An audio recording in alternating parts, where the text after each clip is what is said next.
नमस्कार, आप देख रहे हैं अपना बिहार और मैं हूं आपके साथ विभा उपाध्याय। आपको सीधे लिए चलते हैं डॉक्टर्स डायलॉग विद तेजस्वी, जिसमें स्वास्थ्य विभाग पर संवाद किया जाता हुआ आरजेडी ऑफिस में इस कार्यक्रम का आयोजन। सीधी तस्वीरें आपके टीवी स्क्रीन पर इस वक्त।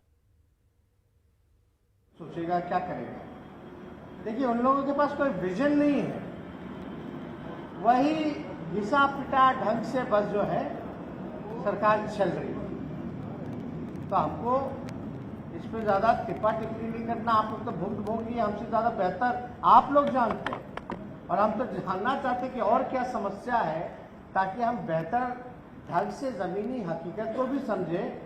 जब समझेगा आदमी तब ना बोलेगा। प्रश्न पूछने वाले से तो इसलिए हम तो आप लोगों से सुनना भी चाहते हैं, आप लोगों के सवाल जो होंगे उसका जवाब भी देंगे। लेकिन एक बात तो तय होना चाहिए कि आप लोग जब तक मन नहीं बनाइएगा तब तक सिस्टम जो है वो सुधरने वाला नहीं है। कृपया संक्षिप्त में और प्रश्न पूछें। दो लाइन में प्रश्न पूछें, लंबा प्रश्न ना करें, समय की कमी है, कई लोगों को पूछना है।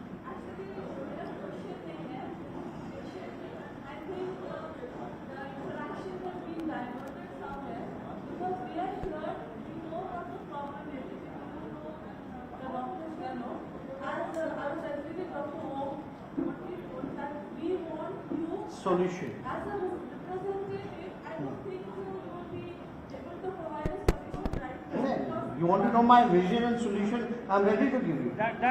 So you can ask We actually any question. you represent us in the house because we are in that position. So what problems we are facing, I think we have that. Ma'am, I'm leader of opposition, not for certain people, but for 12 and 13 crore Bihari people. So I've been raising questions for everyone. That's my duty.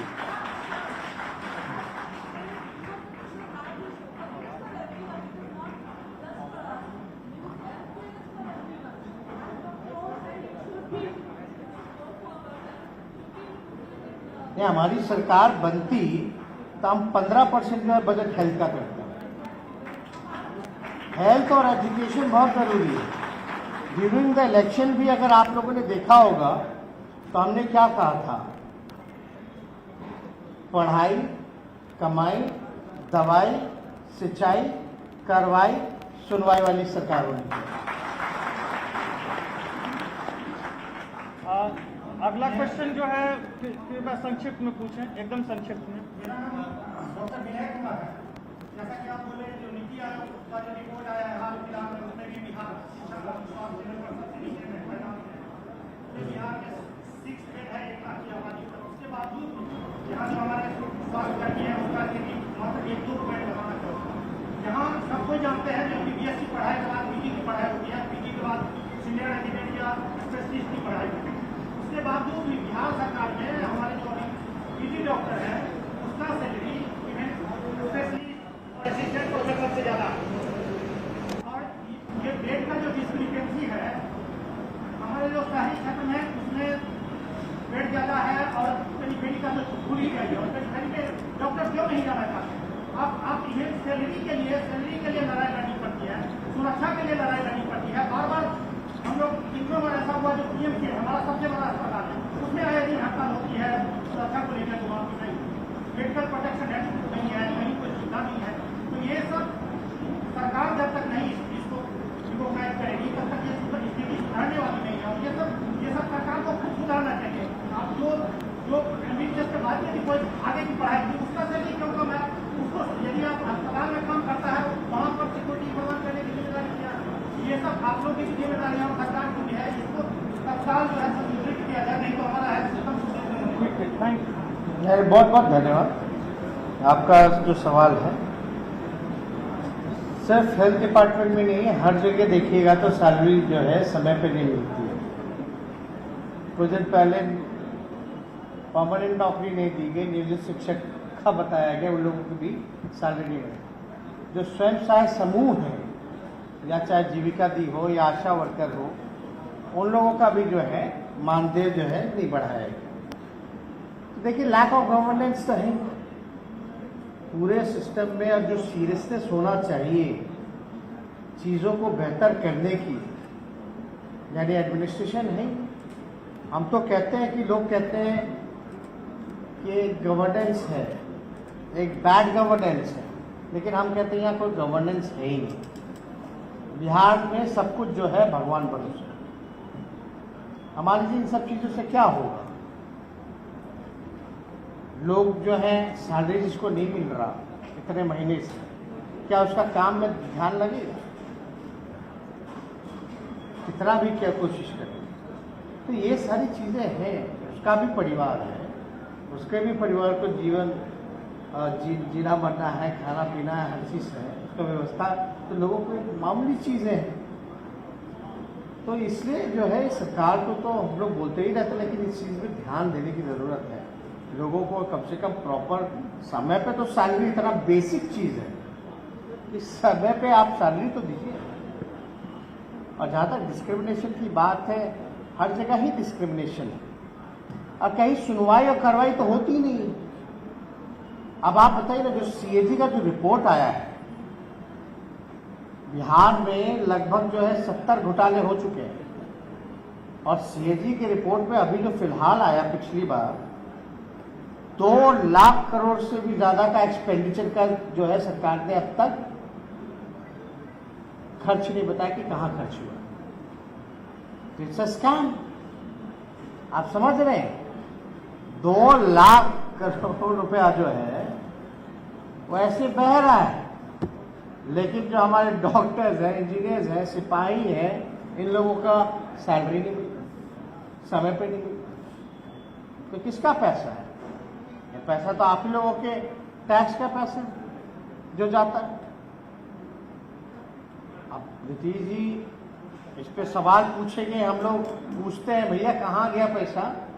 70 lakh घोटाले हुए तो सुनवाई और कार्रवाई क्यों नहीं हो रही है? तो भड़क जाते हैं बात बात पे। ABCD का ज्ञान है कि नहीं है, क ख ग का ज्ञान है कि नहीं है, इस तरह की भाषा बोलने लगते हैं। तो हम लोग लगातार जो है, लेकिन ये important thing, it's very serious matter. पैसा जो है स्कैम्स में ही बह रहा है। भ्रष्टाचार, आप कहीं भी ब्लॉक लेवल पे चले जाइए या थाने चले जाइए, आप बिना भ्रष्टाचार के, बिना घूस के कोई काम नहीं होता। तो सब लोग जान रहे हैं, इस चीज को हम लोग लगातार बोलते हैं। बहुत बहुत धन्यवाद। अगला क्वेश्चन अत्यंत संक्षिप्त रूप में। Dr. Mohammed Salah, my question to you is that we are well aware of the negligible representation of Dalit society and Bahujan Samaj society in super specific fields of the medical sciences, just like in higher judiciary and higher welfare. And as you are well aware that the private sector is becoming the major employer of people in India, and the government jobs are decreasing day by day, and there is no instrument to address this problem of the social representation of Dalits, Muslims and OBC in this private sector in higher education and higher judiciary and higher welfare. How do you propose to correct this? नहीं, you're talking about reservation in private sectors. I prefer to call it social representation. नहीं, उसके लिए देखिए, हम लोग अभी प्रधानमंत्री जी से मिलने गए। बात आप जरा समझिएगा, बहुत लोग जो हैं इस देश में, गरीब कौन है? 51% मजदूर कौन है? कहाँ से आता है? कौन समाज का है? ये कचरा साफ करने वाले, नाला साफ करने वाले कौन है? कौन ऐसे परिवार हैं जो भूमिहीन है? कौन सा एक परिवार है जो फुटपाथ पे सोता है या एक कमरे में झोपड़पट्टी में रहता है? चमकी।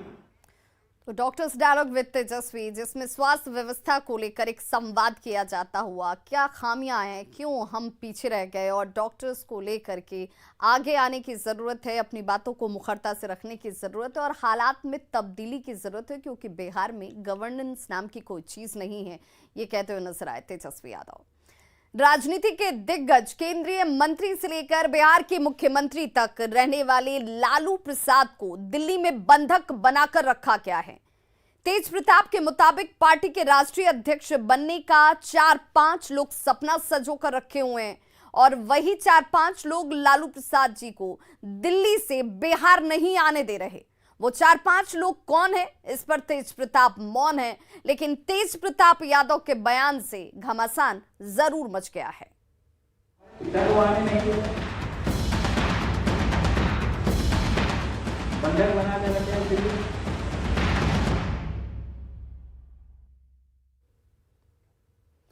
तो तेज प्रताप यादव के वो 4-5 कौन हैं, इस सवाल का जवाब जानने के लिए हर कोई बेकरार है।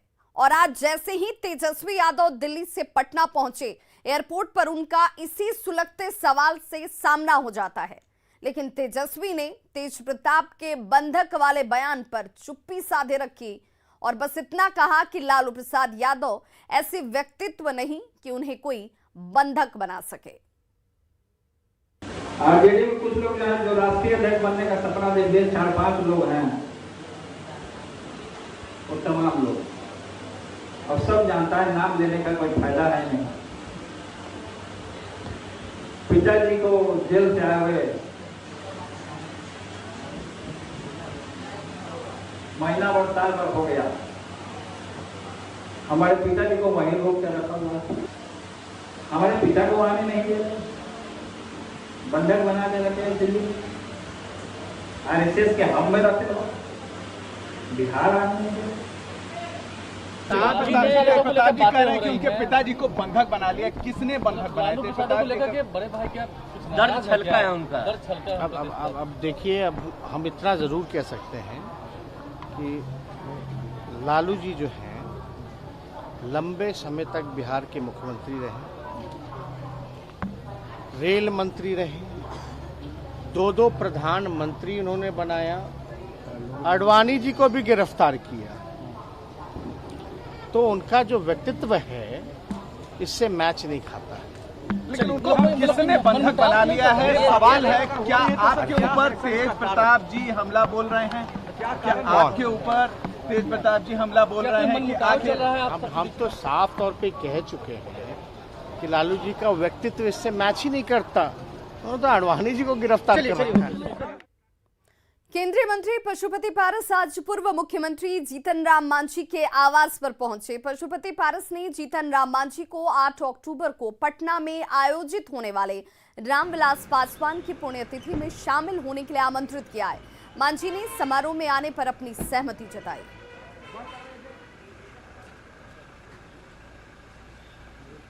आए थे आग्रह करने कि सर उसमें आपकी उपस्थिति अनिवार्य है। हम लोग का पुराना रिश्ता है, बड़े भाई हम छोटे भाई हैं, पारिवारिक रिश्ता है, राजनीतिक तो है ही, पारिवारिक रिश्ता भी है, उसी में आग्रह हम करने आए थे। भारत सरकार के मंत्री हैं, उनकी मान्यता है कि हमारे ऐसे छोटे आदमी के घर पर भाई का पुण्यतिथि मनाने के लिए आमंत्रण देने आए थे, और अगर एक पत्र भी भेज देते तो हम पहुंच जाते, और वो आए तो उनकी मान्यता है कि उनको धन्यवाद दिया और सहर्ष स्वीकार किया कि हम 8 तारीख को अगर हमको चुनाव में भी लगाया जाएगा तो भी छोड़ करके हम आएंगे। गया में जीत के जश्न में फायरिंग का वीडियो वायरल हो रहा है। ये वायरल वीडियो बेलागंज प्रखंड के कोरियामा पंचायत का है, जहां से दूसरी बार ऐसा हुआ जब मनोज शर्मा ने मुखिया इस पद पर जीत हासिल की है। मुखिया मनोज शर्मा की जीत की खुशी में उनके समर्थक न सिर्फ डीजे की धुन पर जमकर नाचते हुए नजर आए, पटाखे जलाए गए, बल्कि जीत के जश्न में उनके समर्थक बंदूक से देखिए ताबड़तोड़ फायरिंग करते हुए भी दिख रहे हैं। 2 तस्वीरें आपके टीवी स्क्रीन पर हैं। तस्वीरों में आप साफ देख सकते हैं कि किस तरह उनके समर्थक एक घर से दनादन फायरिंग कर रहे हैं। बंदूक से फायरिंग के बीच मुखिया मनोज शर्मा लोगों के बीच घूम घूम कर आशीर्वाद लेते हुए भी दिख रहे हैं। जब उनसे फायरिंग की बात पूछी गई तो उन्होंने कहा कि उन्हें बदनाम करने के लिए कुछ लोग छिपकर फायरिंग कर रहे थे।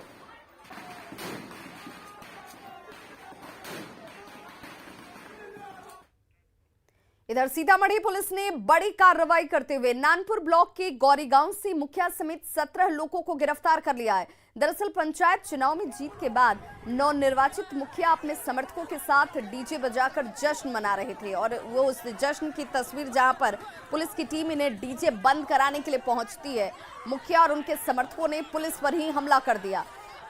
देखिए किस तरीके से पुलिस वालों को दौड़ाया जा रहा है, खदेड़ा जा रहा है। हालांकि अब इस पर कार्रवाई की गई है और मुखिया समेत 17 लोगों को हिरासत में लिया गया है।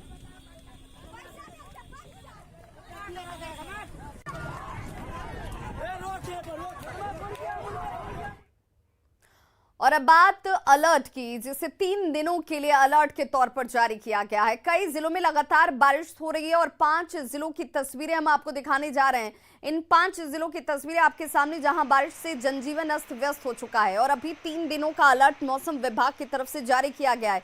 यानी कि आफत की ये बारिश जो है अभी बिहार के लोगों को और परेशान करने वाली है। 3 दिनों तक ये अलर्ट है।